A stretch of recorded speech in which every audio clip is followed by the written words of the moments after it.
problems commonly come up in chemistry, and the key to solving these problems is to write very explicitly the definition of what we mean by percentage when somebody gives you some information.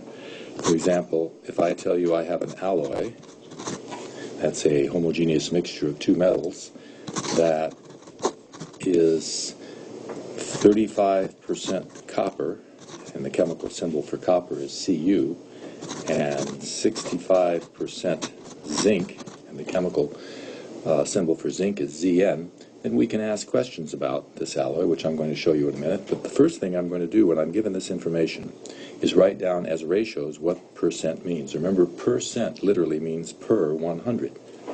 And so 35% copper means I have 35 grams of copper for every 100 grams of alloy. And notice I don't write 35 over 100. I write 35 grams of copper over 100 grams of alloy, so I keep my substances straight.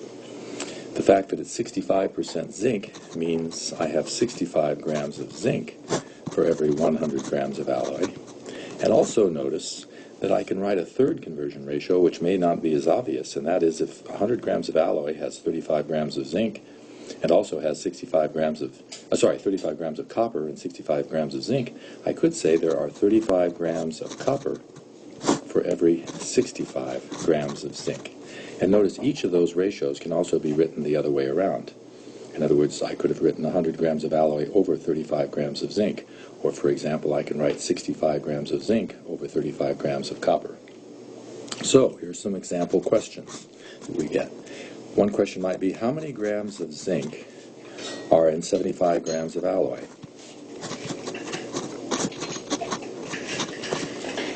And as with all ratio problems, the solution to solving this is to write 75 grams of alloy as the given, and I use the word alloy there, and come up with a ratio, one of these ratios I have up above, that converts alloy into zinc, and that would be 65 grams of zinc over 100 grams of alloy. The key to using conversion ratios is to always write a ratio such that the bottom units match the given units up top. In other words, if I have 75 grams of alloy, I want to make sure I have grams of alloy down below in the conversion ratio. And so the arithmetic would work out to be 49 grams of zinc. Notice, by the way, I'm giving a 2 sig fig answer based on the fact that I gave you 2 sig figs in the percentage. That's a measured number, by the way. And I also gave you 2 sig figs in the given, the 75 grams of alloy. In number B, somebody could ask, how many grams of alloy contain 91 grams of copper? And the point of this question is, I'm giving you a different quantity, 91 grams of copper. That's why it's important to write the word gram copper. And clearly, if I want to know grams of alloy, and I've given grams of copper, the ratio is going to be grams of copper below and grams of alloy above, and the numbers that go with that are 135. In other words, the units are more important than numbers here. Sometimes if you write the unit first, it shows you automatically how grams of copper would cancel in something like that. And so the arithmetic here works out to be 260 grams of alloy. In other words, I'm taking 91 times 100 and then divide by 35. Again, that's a 2 sig fig number I've written there. The zero in the 260 is a placeholding zero.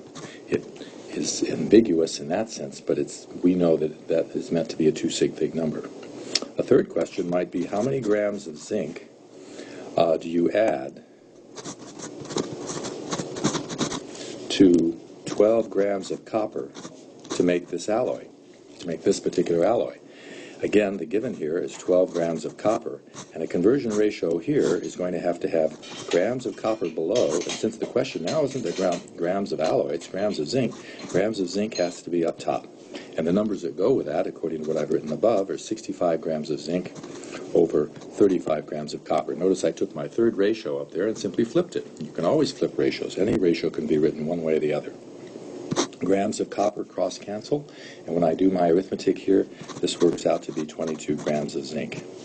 You know, in summary, the percentage problems always are solved by first writing explicitly what percentage means, what the ratios mean. And secondly, when we're using these ratios to solve problems, it's always the same strategy.